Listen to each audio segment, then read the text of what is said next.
ডুবন্ত জনপদে লাখ লাখ মানুষের হাহাকার। আগ্রাসী বন্যায় লঞ্চভঞ্জ, নোয়াখালী, ফেনী, কুমিল্লা, চট্টগ্রাম সহ দক্ষিণ পূর্বের 11 জেলা। নতুন নতুন এলাকা প্লাবিত, পানিবন্দী হয়ে দুর্বিষহ জীবনযাপন চলছে, বেঁচে থাকার লড়াই, বাড়ছে মৃত্যু। কৃষি, মৎস্য ও প্রাণী সম্পদেরও ব্যাপক ক্ষয়ক্ষতি। মাথা পানি উঠছে, মানুষের বাড়িঘর এদিকে ঢুকিয়েছে, সব কষ্টশীতে হয় না। এটা হলো রেকর্ড বাংলাদেশের জন্য। সবকিছু টিনুরি ভরে রাখছি, এরপরে আপনার সব ডুবি মতের সাথে চলে যান।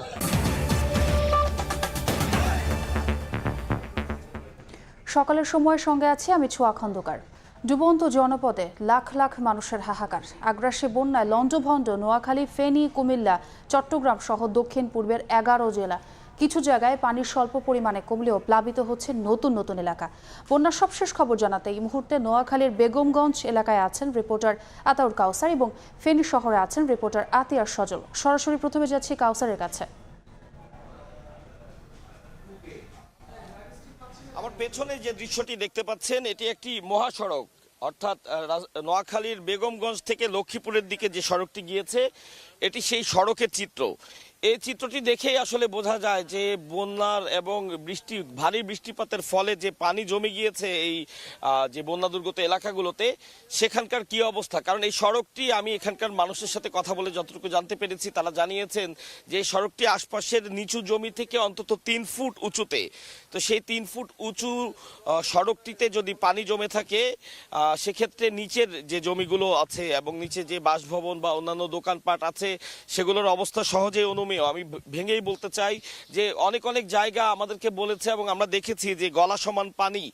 এটি সেই নোয়াখালীর বেগমগঞ্জের কথা বলছি। এবং মূল যে সীমান্ত, অর্থাৎ ভারত বাংলাদেশ সীমান্তর কাছাকাছি যে এলাকাগুলো রয়েছে, যেহেতু ত্রিপুরা রাজ্য থেকে যে উজানের ঢল, সে ঢলের কারণেই বেশি পানি জমেছে বন্যা দুর্গত এলাকাগুলোতে।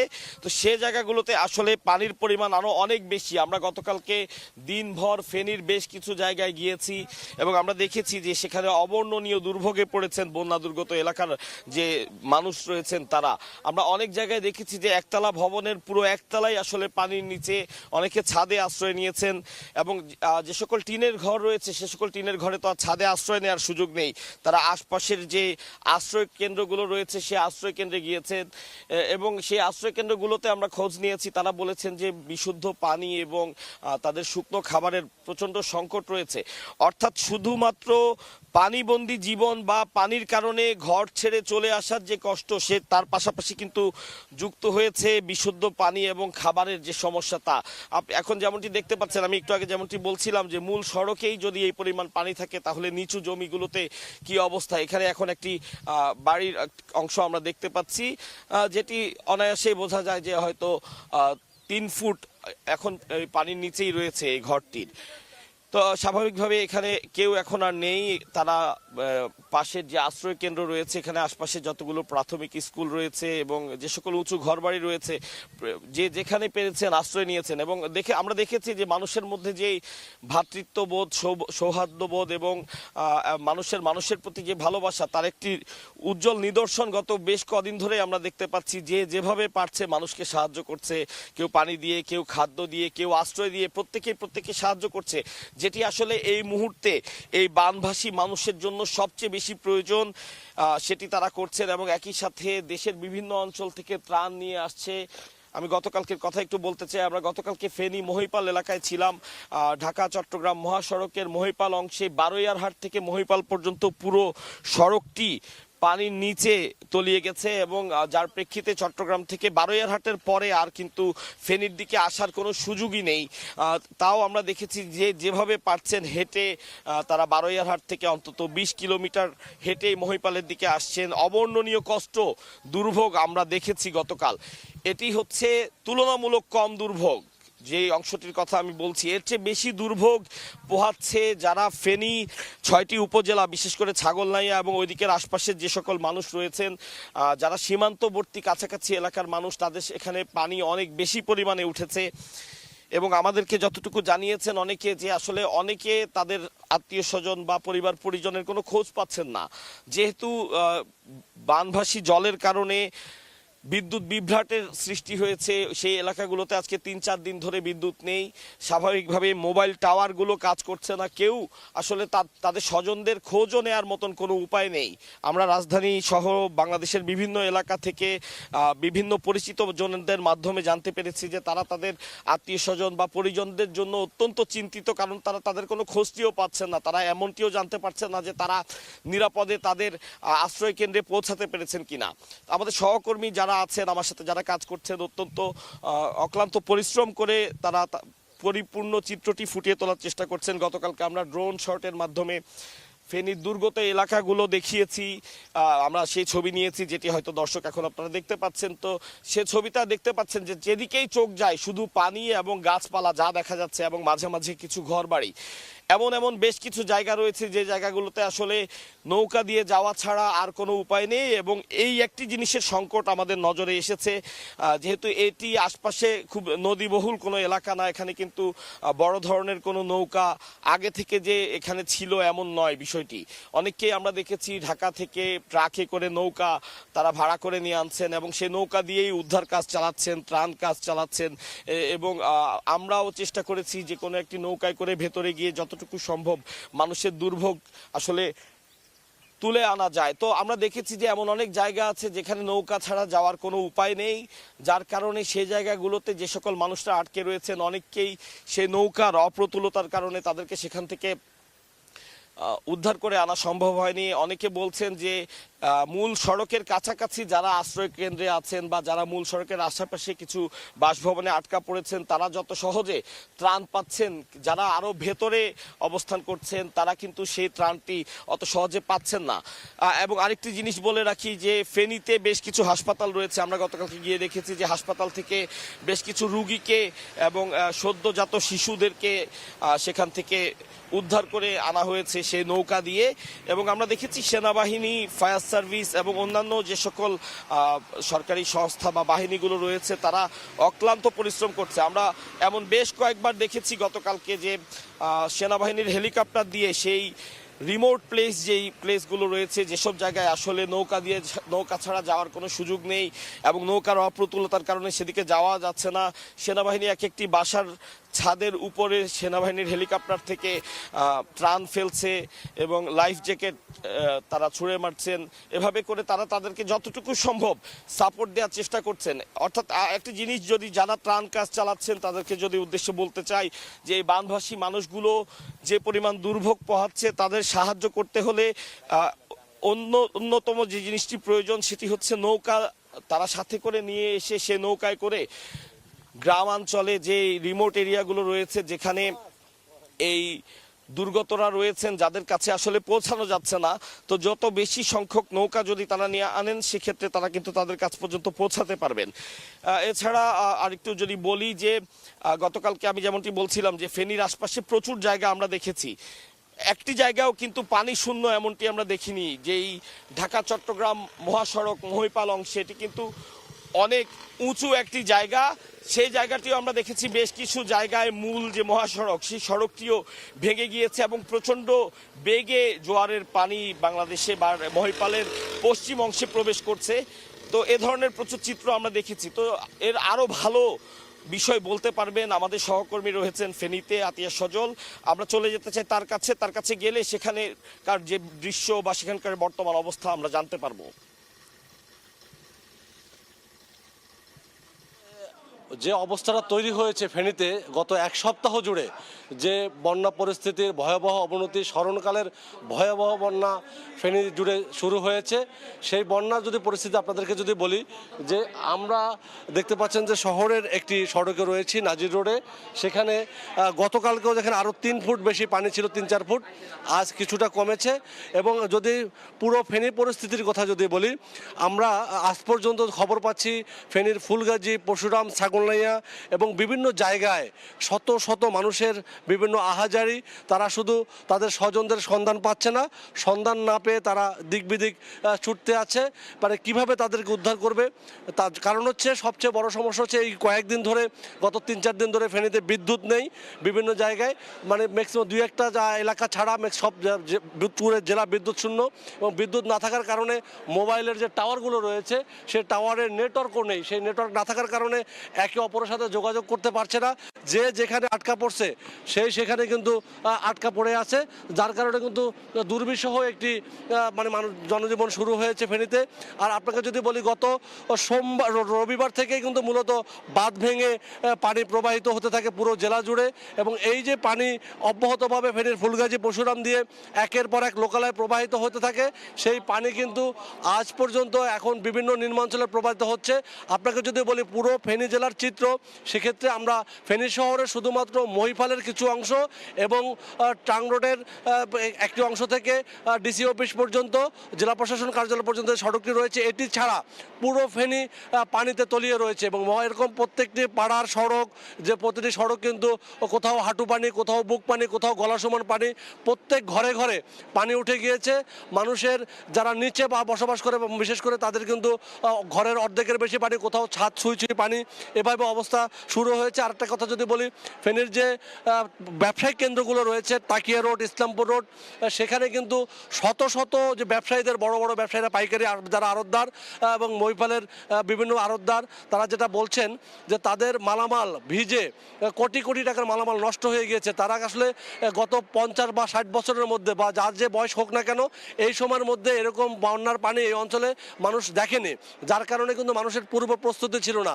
পূর্ব প্রস্তুতি না থাকার কারণে গত 3 দিন আগে কিন্তু শহর কেন্দ্রিক যে পানিটা উঠে যায়, সেটি কিন্তু মানুষ অপ্রস্তুত ছিল। কিছু বুঝে ওঠার আগেই তাদের ব্যবসা প্রতিষ্ঠান, বাড়িঘরে, বিভিন্ন রাস্তাঘাট তলিয়ে গিয়ে চরম একটি বিপাকে পড়েছেন।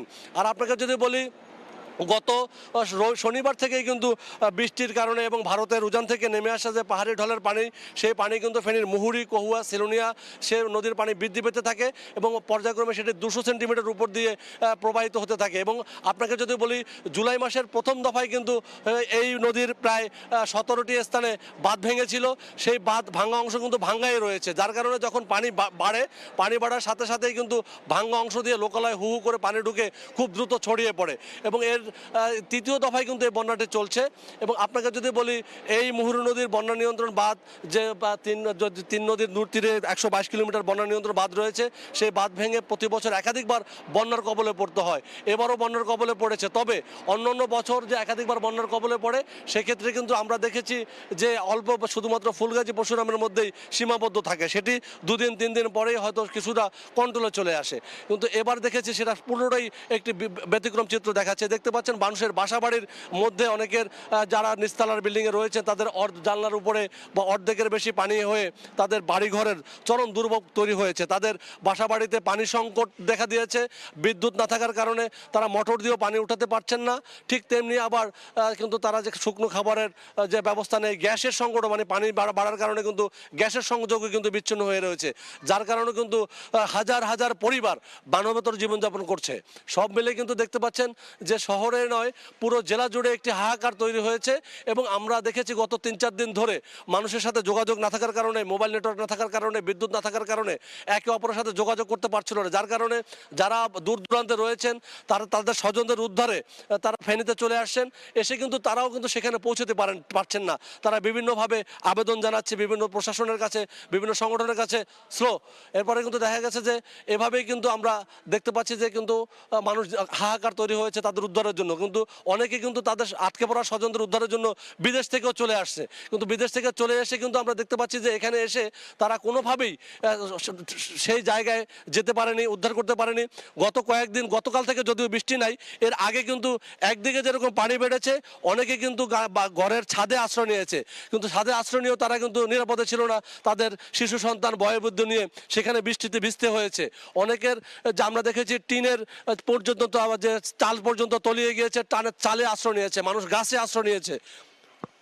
সব মিলে কিন্তু একটি মানবিক বিপর্যয় ফেনীবাসী দেখলো। এর অতীতে কিন্তু এরকম বন্যার রেকর্ড ফেনীতে ছিল না। যারা যে বয়স অতিক্রম করেছে সবাই বলছে এমন বন্যা তারা দেখেনি। কিন্তু এদিকে আরেকটি বিষয় যেটা আমরা দেখতে পাচ্ছি যে এই ঘটনার পরে কোনো সমন্বয়হীনতা কাজ করছে। যে সমন্বয়হীনতা হচ্ছে এমন বিভিন্ন জায়গা থেকে লোকজন আসছে, কিন্তু সেই লোকজন এসে কে কোথায় যাবে এটা কিন্তু কেউ সমন্বয় করছে না। যার কারণে কিন্তু আমরা দেখছি যে সমন্বয় না করার কারণে এক জায়গায় অনেক ত্রাণ যাচ্ছে, অনেক উদ্ধারকর্মী যাচ্ছে, আবার কোনো কোনো জায়গায় কেউ পৌঁছাচ্ছেই না। এই কারণে স্থানীয় যেটা বলছেন যে এখন যত দ্রুত সম্ভব জেনারেটর দিয়ে মোবাইল নেটওয়ার্কটা চালু করা এবং বিদ্যুৎ সংযোগটা যতদূর সম্ভব এলাকা ভিত্তিক চালু করা, সেই সাথে জেলা পর্যায় থেকে একটি কন্ট্রোল রুম খুলে যে যারা যেখান থেকে ত্রাণ দিতে আসছেন তারা যেন এগুলো ত্রাণ ঠিকমতো সঠিকভাবে সমভাবে বন্টন হয় সেটা ব্যবস্থা নেওয়া। সেই সাথে কিন্তু গতকাল থেকেই বাংলাদেশ সেনাবাহিনী কিন্তু হেলিকপ্টার উদ্ধার অভিযান চালাচ্ছে এবং যদিও আবহাওয়াটা কিছুটা ভালো থাকার উদ্ধার অভিযানে কিছুটা জোর পাচ্ছে, এবং কোস্টগার্ডও কিন্তু এখানে উদ্ধার অভিযান চালাচ্ছে। সেই সাথে কিন্তু যেটা চালাচ্ছে স্থানীয় যেটা বলছেন সেটা পর্যাপ্ত নয়। তারা জানাচ্ছেন এটা আরও লজিস্টিক সাপোর্ট এবং ম্যান পাওয়ার উদ্ধারের জন্য আরও বেশি বাড়ানো দরকার। এই ছিল আমার কাছে ফেনীর বন্যা পরিস্থিতির সবশেষ। সরাসরি যুক্ত ছিলাম ফেনী এবং নোয়াখালীতে। উজানের ঢলে কুশিয়ারা নদীর পানি বিপদসীমার ওপর দিয়ে বয়ে যাওয়ায় প্লাবিত হয়েছে সিলেটের নিম্নাঞ্চল। পানি বন্দী হয়ে দুর্ভোগে বহু মানুষ। বিস্তারিত জানাতে ফেঞ্চুগঞ্জ থেকে সরাসরি যুক্ত হচ্ছেন সহকর্মী আমিনুল ইসলাম। গেল কয়েকদিন ধরে মৌলভীবাজারের নিম্নাঞ্চলের মানুষের কষ্টের শেষ নেই এবং থেকে থেকে বৃষ্টিপাত হচ্ছে এবং এর আশেপাশের যে নদ নদীগুলো রয়েছে, বিশেষ করে আপনারা দর্শক জানেন যে মৌলভীবাজারের মনু নদীর পানির বৃদ্ধি পেয়ে এখানকার যে বাঁধগুলো ছিল বাঁধগুলো ভেঙে শহরের ভেতরে পানি প্রবেশ করেছে এবং এর নিম্নাঞ্চলের বেশ কিছু এলাকায় কিন্তু পানিতে নিমজ্জিত রয়েছে। আমরা এই মুহূর্তে রয়েছি মৌলভীবাজারের আরও একটি নদী যেটি হচ্ছে কুশিয়ারা নদী। সেই কুশিয়ারা নদীর তীরে আপনারা হয়তো দেখতে পাচ্ছেন কুশিয়ারা নদীর যে পানি বৃদ্ধির যেটি রয়েছে সেটি অব্যাহত রয়েছে এবং পানি উন্নয়ন বোর্ডের যে সর্বশেষ তথ্যটি আমাদের কাছে রয়েছে, তারা পানির রিডিং আমাদেরকে জানিয়েছেন এখন পর্যন্ত কুশিয়ারা নদীর পানি বিপদসীমার 79 সেন্টিমিটার উপর দিয়ে প্রবাহিত হচ্ছে, যেটি আসলে অনেকটা ভয়ের কারণ। আপনারা জানেন যে বাংলাদেশের ফেনী অঞ্চলে যে বন্যাটি রয়েছে প্রায় গেল কয়েকদিন ধরেই সেই এলাকার মানুষের মধ্যে যে কষ্ট রয়েছে এবং প্রশাসনের পাশাপাশি স্থানীয় পর্যায় থেকে যেভাবে উদ্ধার তৎপরতা চলছে সেভাবে মৌলভীবাজারের যে স্থানীয় প্রশাসন রয়েছে এবং সেনাবাহিনীর পক্ষ থেকেও কিন্তু সবগুলো এলাকাতে বিশেষ করে যেসব নিম্নাঞ্চল রয়েছে মৌলভীবাজারের নিম্নাঞ্চলগুলোতে যেখানে পানি উঠে গেছে সেসব এলাকা থেকে মানুষকে সরিয়ে আনতে আশ্রয় কেন্দ্র খোলার পাশাপাশি তারা যে এলাকায় মানুষের কষ্ট হচ্ছে সেই এলাকাগুলোতে ত্রাণ বিতরণ কার্যক্রমের জন্য প্রস্তুতি নিয়েছেন এবং স্থানীয় মানুষ যারা রয়েছেন সিলেট অঞ্চলের মানুষ আপনারা জানেন যে এই হাওড় অঞ্চলে যখন বন্যা হয় সেই বন্যাগুলোর জন্য কিন্তু আগাম কিছু প্রস্তুতি থাকে প্রশাসনের, সেভাবে মৌলভীবাজার প্রশাসনেরও কিছু প্রস্তুতি ছিল এবং সে যে নদী তীরবর্তী যেসব এলাকা রয়েছে এবং হাওড় তীরবর্তী যেসব এলাকা রয়েছে সেসব এলাকাতে মানুষজনকে সরিয়ে আনতে তাদের পর্যায় থেকে তারা কাজ করছেন এবং স্থানীয় জনপ্রতিনিধিরাও কিন্তু এই নদীতে যখন পানি বৃদ্ধি হয় তখন কিন্তু স্থানীয়ভাবে জনসচেতনতা বৃদ্ধিতে তারা কাজ করেন। তো মৌলভীবাজারও আমরা দেখেছি গেল কয়েকদিন ধরে উদ্ধার তৎপরতা চলার পাশাপাশি তারা কিন্তু আশ্রয় কেন্দ্রগুলোতে খাবার বিতরণ থেকে শুরু করে সেনাবাহিনী যেহেতু এই মুহূর্তে দায়িত্বে রয়েছে বিভিন্ন এলাকাতে সেনাবাহিনীর সদস্যরা কাজ করছেন, তারা কিন্তু এই বন্যা কবলিত মানুষজনকে উদ্ধারের পাশাপাশি তারা কিন্তু বিভিন্ন জায়গাতে এই যে খাবার বিতরণের কার্যক্রমে সহযোগিতা করছেন। অনেক জায়গাতে মেডিকেল টিম রয়েছে, মেডিকেল টিম কিন্তু তাদের তৎপরতা শুরু করেছে এবং এখন যে অবস্থা যে রয়েছে বিশেষ করে বৃষ্টিপাত যখন বৃদ্ধি পায় তখন কিন্তু কিছুটা ভয় বৃদ্ধি পায় এই এলাকার মানুষের। কেননা আপনারা জানেন যে ত্রিপুরা এলাকা থেকে যে পানিটি বাংলাদেশে প্রবেশ করেছে সেটি ফেনী অঞ্চল কুমিল্লা সহ প্রায় 12টি জেলার মানুষের যেভাবে কষ্ট বাড়িয়ে দিয়েছে, তেমনি কিন্তু মৌলভীবাজার অংশে যে পানিটি ঢুকেছে সেটি কিন্তু ভারতের মেঘালয় অংশ থেকে পানিটি প্রবেশ করছে এবং আপনারা জানেন যে মেঘালয়ে যখন বৃষ্টিপাত হয়, চেরাপুঞ্জিতে যখন বৃষ্টিপাত হয় তখন সিলেটের সুনামগঞ্জ থেকে শুরু করে একেবারে সিলেটের নিম্নাঞ্চল এবং হবিগঞ্জ থেকে হবিগঞ্জের খোয়াই নদী হয়ে যে পানিটি প্রবেশ করে হবিগঞ্জের মানুষেরও কিন্তু দুর্ভোগ চরমে বলা যায়। এবং পাশাপাশি আজকে যেহেতু আমরা মৌলভীবাজারের অংশ ঘুরে দেখাবো আপনাদেরকে, মৌলভীবাজারের বেশ কিছু অংশে কিন্তু এখন যে পানি সেটি কিন্তু কিছুটা কমছে, তবে সেটি ধীর গতিতে বলছেন স্থানীয় মানুষজন। আমরা যদি নদী তীরবর্তী কয়েকটি লোকালয় দেখাই আপনাদেরকে, লোকালয়গুলোতে যারা রয়েছেন তারা কিন্তু এই মুহূর্তে অনেকটা আতঙ্কে দিন পার করছেন, কেননা এই এলাকাগুলোতে বিশেষ করে মৌলভীবাজারের বাইরে যেসব এলাকাগুলো বা মৌলভীবাজারের সীমান্তবর্তী অর্থাৎ সিলেট এবং মৌলভীবাজারের সীমান্তবর্তী যেসব এলাকা, এই এলাকাগুলোতে এখনো পর্যন্ত সেভাবে আশ্রয় কেন্দ্র খোলা হয়নি। সেই এলাকাগুলোতে মানুষের কিছুটা দুর্ভোগ রয়েছে, কেননা রাতে যদি পানি বৃদ্ধি পায় তারা যাবেন কোথায় সেটি নিয়ে আসলে একটা চিন্তার মধ্যে তারা সময় পার করেন। পাশাপাশি গবাদি পশু নিয়েও তারা, আপনারা জানেন যে হাওর এবং নদী তীরবর্তী যেসব মানুষজন রয়েছেন যারা লোকালয়ে এই এলাকায় বসবাস করেন, তারা কিন্তু তাদের কষ্টের চেয়ে তাদের যে গবাদি পশু রয়েছে সেই গবাদি পশু নিয়ে চিন্তিত থাকেন, সেগুলোকে কোথায় রাখবেন, তারা কোথায় থাকবেন এবং এই এলাকা থেকে তারা দ্রুত আসলে উদ্ধার তৎপরতার যে আওতায় আসবেন কিনা সেটি নিয়েও আসলে তাদের চিন্তা থাকে। তো এই অবস্থার মধ্যে মৌলভীবাজার প্রশাসনের পক্ষ থেকে বলা হচ্ছে যে যত দ্রুত সম্ভব তারা রেস্কিউ টিমগুলোকে তাদের পর্যায় থেকে ভোগান্তির মধ্যে থাকা যেসব মানুষজন রয়েছেন তাদেরকে তাদের পর্যায়ে আসলে নিয়ে যাওয়ার জন্য তাদের পর্যায় থেকে প্রস্তুতি রয়েছে এবং সেনাবাহিনীর পক্ষ থেকেও এই এলাকায় মানুষ যদি আরো বড় আকারের বন্যার মুখোমুখি পড়েন তাহলে সেখান থেকে উদ্ধার তৎপরতা চালানো হবে। এই ছিল আসলে আমার কাছ থেকে সর্বশেষ। সরাসরি যুক্ত ছিলাম সিলেটে। হবিগঞ্জে খোয়াই নদীর পানি বৃদ্ধিতে রেল সেতু ক্ষতিগ্রস্ত হওয়ায় বন্ধ রয়েছে ঢাকা সিলেট ট্রেন চলাচল। প্লাবিত এলাকা থেকে পানি কিছুটা কমলেও দুর্ভোগে বহু মানুষ। সবশেষ খবর জানাতে শায়েস্তাগঞ্জ থেকে সরাসরি যুক্ত হচ্ছেন সহকর্মী রাশেদ আহমদ খান। হবিগঞ্জে বন্যা পরিস্থিতি ক্রমশই উন্নতি হচ্ছে। আমরা দেখেছি যে গত কয়েকদিন যাবৎ বৃষ্টি যে টানা বৃষ্টি ছিল, এই বৃষ্টি বন্ধ হওয়ার পর থেকে হবিগঞ্জে বন্যা পরিস্থিতি ধীরে ধীরে উন্নতি হতে চলেছে। কিন্তু আমরা যে জিনিসটা দেখেছি যে হবিগঞ্জে গত মঙ্গলবার থেকে যে খোয়াই নদীর পানি বিপদসীমার রেকর্ড পরিমাণ উচ্চতায় চলে গিয়েছিল, যে কারণে হবিগঞ্জের যে ঢাকা সিলেট যে রেল লাইন ছিল, এই রেল লাইনের যে রেল ব্রিজগুলো ছিল এই ব্রিজগুলো ঝুঁকিপূর্ণ হয়ে পড়ায় হবিগঞ্জ শায়েস্তাগঞ্জ অফিস সহ যেসব এলাকার রেল ব্রিজ রয়েছে প্রত্যেকটা ব্রিজ ঝুঁকিপূর্ণ হয়ে পড়েছিল। পরবর্তীতে রেল কর্তৃপক্ষ ঢাকা সিলেট রেল লাইনের সব ধরনের রেল যোগাযোগ বন্ধ ঘোষণা করেছিল। এখনও রেল লাইন বন্ধ রয়েছে। আমরা কথা বলেছিলাম শায়েস্তাগঞ্জ স্টেশন মাস্টারের সাথে, তিনি জানিয়েছেন যে আজকে বিকেল থেকে ট্রেন চলার কথা, কিন্তু যে সকাল থেকে এখানে যে যারা রেল বৃষ্টি ছিল শায়েস্তাগঞ্জে, আমরা যে বৃষ্টি সামনে আমরা দেখতে পাচ্ছি যে প্রচুর এখানে পানির যে তুর আছে, এই তুরটি গত মঙ্গলবার এই যে পানি নিচে নেমে গেছে, এই নিচে এই ব্রিজের উপর পর্যন্ত চলে গিয়েছিল এই পানির তুর দেখে যে কোনো সময় এই বৃষ্টি ভেঙে যাওয়ার একটা আশঙ্কা দেখা গিয়েছিল, যে কারণে তারা রেল কর্তৃপক্ষ ঝুঁকি এড়াতে এই যে রেল যোগাযোগ বন্ধ করে দিয়েছিলেন। তারা জানিয়েছেন যে গতকাল দুপুরে রেলের যে প্রকৌশলী আছেন তারা এখানে এসেছেন এবং এখানে এসে তারা যে পর্যবেক্ষণ করেছেন তাতে তারা জানিয়েছেন যে এখন রেল চলাচল স্বাভাবিক হতে পারে। তো আজকে থেকে স্টেশন মাস্টার জানিয়েছেন যে আজকে সকাল থেকেই ঘোষণা দেওয়া হয়েছে, কিন্তু সকালে যেহেতু কোনো ট্রেন নাই, বিকেলে এখানে ট্রেন চলাচল স্বাভাবিক হবে।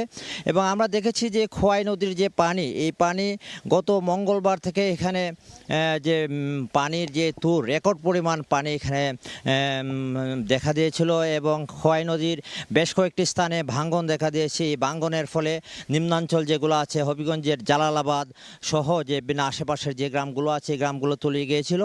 এবং আমরা দেখেছি যে এই যে রেল ব্রিজ, যে ব্রিজের সামনে আমরা দাঁড়িয়ে আছি, এই রেল ব্রিজের যে উপরে পানি চলে গিয়েছিল এবং যে কোনো সময় এই ব্রিজটা ভেঙে যেতে পারতো বলে একটা আশঙ্কা করা হচ্ছিল। কিন্তু ভাগ্যের বিষয় যে পানি পরবর্তীতে যখন বৃষ্টি কমে যায়, এখানে পানি কমতে শুরু করায় এই বৃষ্টি রক্ষা পেয়েছে এবং রেল যোগাযোগ আজকে থেকে স্বাভাবিক হওয়ার কথা রয়েছে। আমরা যে হবিগঞ্জের যে বন্যা পরিস্থিতি আমরা বলতে যদি চাই যে হবিগঞ্জে বাল্লা পয়েন্টে সর্বোচ্চ মানে স্মরণকালের সবচেয়ে বেশি পানি বিপদসীমার উপর দিয়ে প্রবাহিত ছিল, 279 সেন্টিমিটার এখানে বিপদসীমার উপর দিয়ে প্রবাহিত হয়েছিল।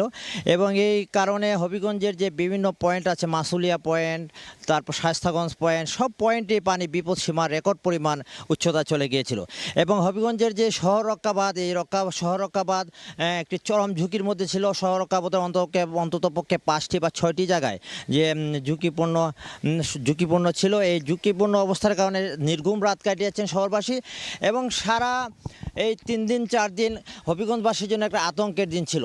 এছাড়াও যে এই পানির কারণে হবিগঞ্জের যে কৃষি জমি নষ্ট হয়েছে, সব মিলিয়ে বন্যা পরিস্থিতি যদি উন্নতি না হতো একটা ভয়ানক অবস্থা হবিগঞ্জের সৃষ্টি হতো বলে হবিগঞ্জবাসী মনে করেছিলেন।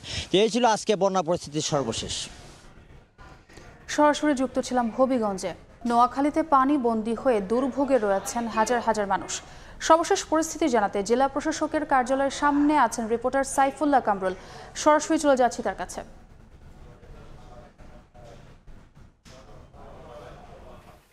আমি এই মুহূর্তে দাঁড়িয়ে আছি নোয়াখালী জেলা প্রশাসকের কার্যালয়ের সামনে। গত 4 দিনে নোয়াখালীর মানুষ পানিবন্দী হয়ে আছে। নোয়াখালী 9টি উপজেলার মধ্যে 8টি উপজেলায় বন্যা কবলিত হয়েছে। এখানে প্রায় 502টি আশ্রয় কেন্দ্র খোলা হয়েছে। এই 502টি আশ্রয় কেন্দ্রের মধ্যে প্রায় 70,000 মানুষ এখানে আশ্রয় নিয়েছেন। নোয়াখালীর এই উপজেলাগুলোর মধ্যে বিশেষ করে বেগমগঞ্জ, সেনবাগ, কোম্পানিগঞ্জ সদর সবচেয়ে বেশি আক্রান্ত হয়েছে।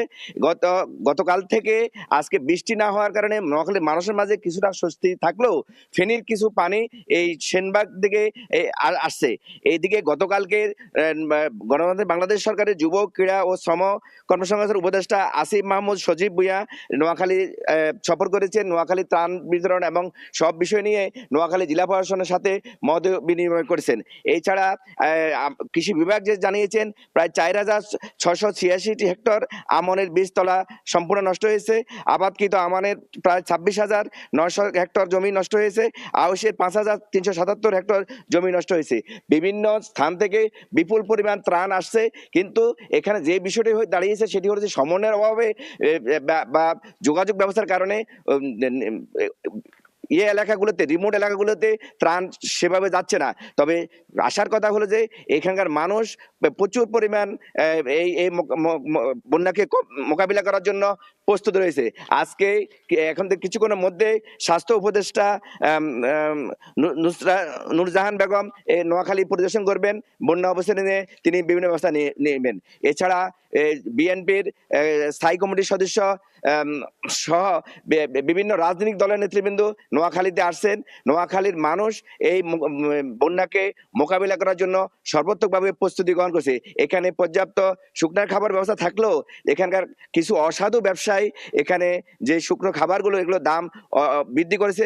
সেই কারণে জেলা প্রশাসনের পক্ষ থেকে ভোক্তা অধিকার এবং থেকে এই ব্যবসায়ীদেরকে নিয়ন্ত্রণ করার জন্য তারা বিভিন্ন ব্যবস্থা গ্রহণ করছে।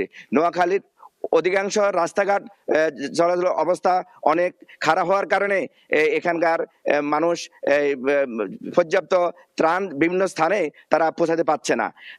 নোয়াখালীর সব দিকে মোটামুটি প্রতিটি স্কুলে আশ্রয় কেন্দ্র খোলা হয়েছে। এই ছিল নোয়াখালী থেকে আমার কাছে সর্বশেষ অবস্থা। বন্যা পরিস্থিতির খবর জানতে যুক্ত ছিলাম নোয়াখালীতে। টানা কয়েকদিনের ভারী বৃষ্টিতে চাঁদপুর সেচ প্রকল্প এলাকা তলিয়ে আছে। ডুবে গেছে রাস্তাঘাট, ভেসে গেছে শত শত খামারের মাছ। সেখানকার সবশেষ খবর জানাতে ফরিদগঞ্জ থেকে সরাসরি যুক্ত হচ্ছেন সহকর্মী ফারুক আহমদ। অনবরত ভারী বৃষ্টিপাত একটানা 6 দিন, তারপর আজকে 7ম দিনে চাঁদপুরের আকাশে কিন্তু এখন সূর্য হেসেছে, অর্থাৎ আজকে কিন্তু আলো ঝলমল দিন। বৃষ্টির দেখা নেই, তবে ভোগান্তি আছে। আমি এই মুহূর্তে আছি চাঁদপুর সেচ প্রকল্পের ফরিদগঞ্জের ধানুয়া এলাকায়। আমি যেখানে দাঁড়িয়ে আছি সেই জায়গাটি আসলে মূলত একটি রিং বাঁধ, অর্থাৎ একদিকে ডাকাতিয়া নদী, আরেকদিকে মাছের বিশাল ঘের। সেই ঘেরের মাঝে আমি আছি। আমি যদি দেখাতে চাই যে এখানে অথই পানি, আমি যেখানে দাঁড়িয়ে আছি এই জায়গাটি শুকনো থাকার কথা ছিল, আর সেখানে এখন কোমর সমান পানি। আমি যদি দেখাতে চাই যে এই যে বিশাল মাছের ঘের, এই ঘেরের মতো এই সেচ প্রকল্পের মধ্যে অন্তত 50টি বড় বড় মাছের ঘের আছে এবং 5,000 পুকুর আছে যেখানে মাছ চাষ করতেন খামারিরা। সেই টানা 6 দিনের বৃষ্টিপাতে জলাবদ্ধতার শিকার হয়ে এই সমস্ত মাছের ঘের এবং পুকুরগুলো থেকে কিন্তু মাছ ভেসে গেছে। খামারিরা জানিয়েছেন যে আসলে তাদের কি পরিমাণ ক্ষতি হয়েছে এই মুহূর্তে আসলে তারা সেটা নির্ণয় করতে পারছেন না। তবে তাদের দাবি যে ঘের থেকে প্রায় মাছ কিন্তু ভেসে গেছে, তারপরও কিন্তু তারা নেট দিয়ে, অর্থাৎ যে জাল দিয়ে ঠেকিয়ে রাখার একটা চেষ্টা করছেন এবং এটি একটি ব্যর্থ চেষ্টা বলে যেতে পারে।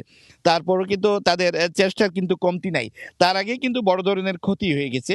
এর মধ্যে আমরা পানি উন্নয়ন বোর্ডের সঙ্গে কথা বলেছি। তারা জানিয়েছে যে চাঁদপুর সেচ প্রকল্পের যে 100 কিলোমিটার বাঁধ অভ্যন্তরে 54,000 হেক্টর জমি আছে, সেই জমির বেশিরভাগই কিন্তু এখন বলা যেতে পারে যে অনেকটা জলমগ্ন হয়ে পড়েছে। তারা চেষ্টা করছেন যে এই সেচ প্রকল্পের চরবাগাদি পাম্প হাউস এবং নন্দী পাম্প হাউস, আরেকটি হাজিমারা পাম্প হাউস, এই পাম্প হাউসগুলো থেকে আসলে তারা ভিতর থেকে পানি নিষ্কাশনের চেষ্টা করছে। তারপর কিন্তু তাদের ব্যাকপিট হচ্ছে এই কারণে যে এই প্রকল্পের বাইরের যে পানির উচ্চতা, অর্থাৎ নদীতে যে পানি আছে সেটা কিন্তু ভিতরের চাইতে বাড়তি পানির উচ্চতা আছে, যে কারণে ভেতর থেকে পানি নিষ্কাশনে কিন্তু তাদের খুব একটা কঠিন হয়ে দাঁড়িয়েছে। জেলা প্রশাসনের সঙ্গে আমি কথা বলছি, তারা জানিয়েছেন যে চাঁদপুরের যে দুর্গম চরগুলো আছে সেই চর সহ বিভিন্ন এলাকা যারা জনমগ্ন হয়ে পড়েছে, অর্থাৎ নির্মাঞ্চলের যারা বাসিন্দা ছিলেন তাদেরকে নিরাপদ আশ্রয় জায়গার জন্য বেশ কিছু আশ্রয় কেন্দ্র খোলা হয়েছে। একই সঙ্গে সরকারের পক্ষ থেকে ত্রাণ ও পুনর্বাসন মন্ত্রণালয়ের পক্ষ থেকে এর মধ্যে কিন্তু 10 লক্ষ টাকা বরাদ্দ মিলেছে 1000 মানুষের জন্য শুকনো খাবার, একই সঙ্গে 700 মেট্রিক টন চাল বরাদ্দ দেওয়া হয়েছে এই সমস্ত দুর্গত মানুষকে সহায়তা করার জন্য। তো এই ছিল আমার কাছে চাঁদপুর সেচ প্রকল্পে জলাবদ্ধতার সবশেষ। সরাসরি যুক্ত ছিলাম চাঁদপুরে। এদিকে কাপ্তাই হ্রদের পানি বেড়ে যাওয়ায় ডুবে গেছে সিম্বল অফ রাঙামাটি খ্যাত ঝুলন্ত সেতু। ঝুঁকি এড়াতে বন্ধ করে দেওয়া হয়েছে পর্যটক পারাপার। বিস্তারিত জানাতে সেখান থেকে সরাসরি যুক্ত হচ্ছেন রিপোর্টার হেফাজত সবুজ।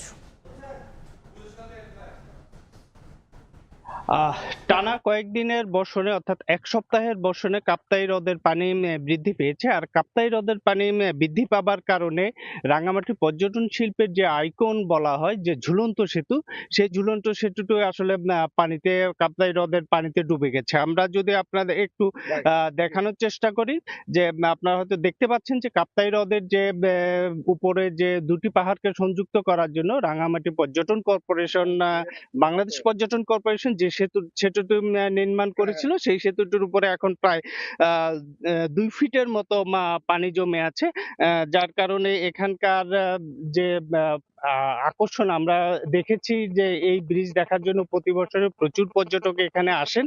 এখন এই ব্রিজ ডুবে থাকার কারণে এখানে আসলে পর্যটকের আগমনটা ঘটছে না। আমরা কথা বলেছিলাম রাঙামাটি হোটেল, মোটেল এবং হাউস বোট যারা আছে সেসব ব্যবসায়ীদের সঙ্গে।